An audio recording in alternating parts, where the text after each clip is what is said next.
Hey, so we're going to do some leg strength here, focusing on Yukata and the Malanasana. So with both the Goddess Squat and the Buddha Squat, what I want you to remember as we go through these postures is that you just go as far as feels right for you, okay?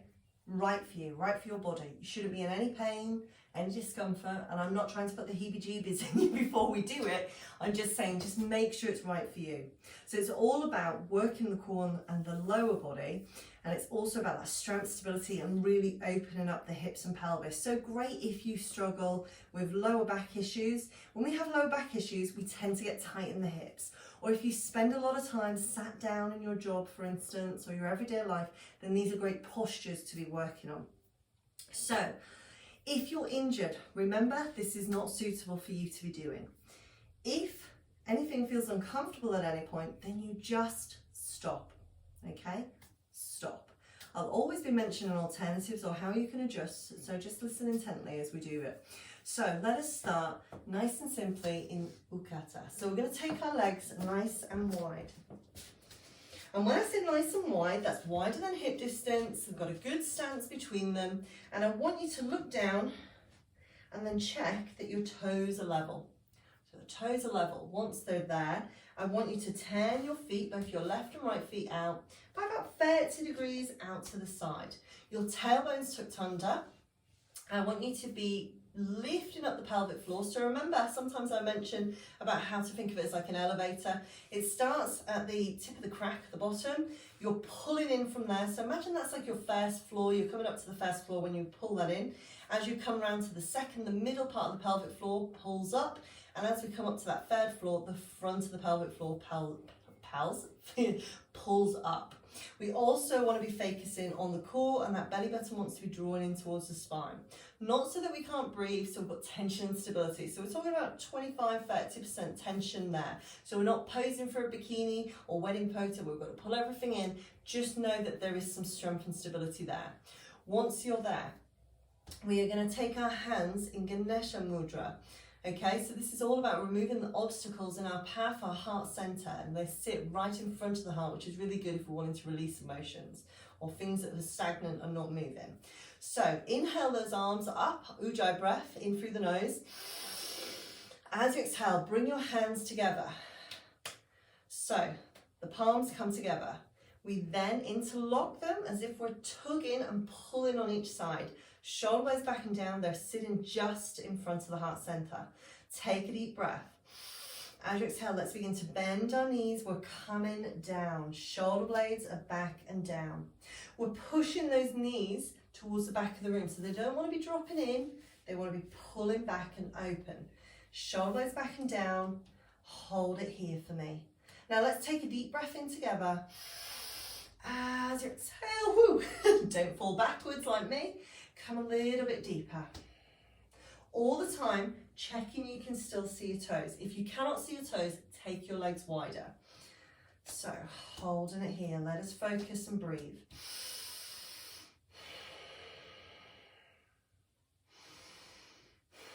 Now, because we've got this Ganesha Mudra going on, this remover of obstacle, this shifting of emotions, let us change our breath slightly. So we're going to breathe in through the nose and out through the mouth, but that noise, that breath is going to come from the back of the throat. It's like a bit of a humming bee. So we go breathe in.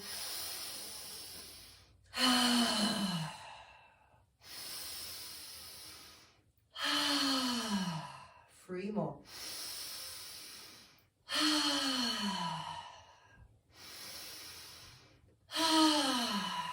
Last time with that breath. Sit in deeper if we can. Really feeling the inner thigh. Back to that Ujjayi breath, nasal breath.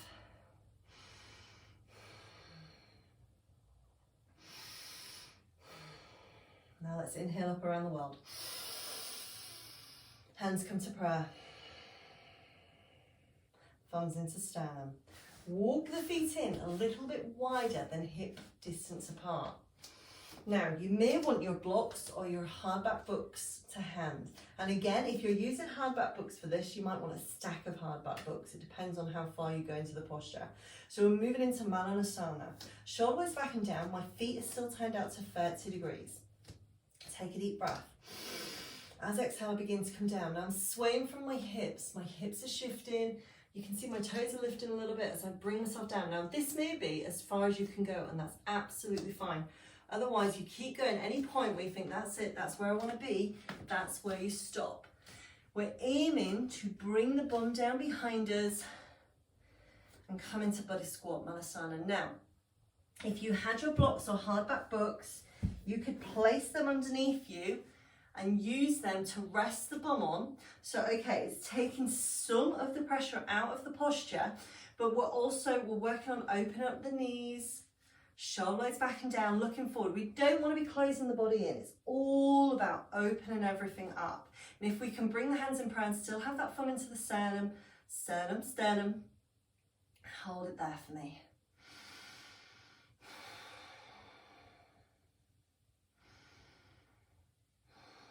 So nice and strong, really opening up the hips and pelvis. And as you feel you're becoming more stronger, you may want to take a block away.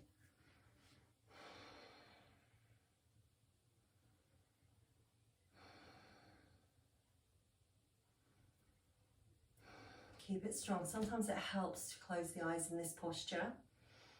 This posture is all about finding serenity in the mind and body. And trust me, it may not feel like you're ever going to find it in this posture, but really, with practice, you do. This is a very calming and restorative posture.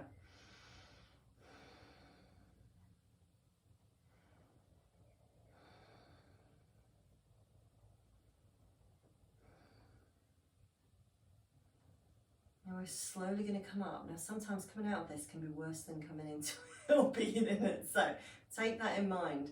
So let us take a deep breath in through the nose.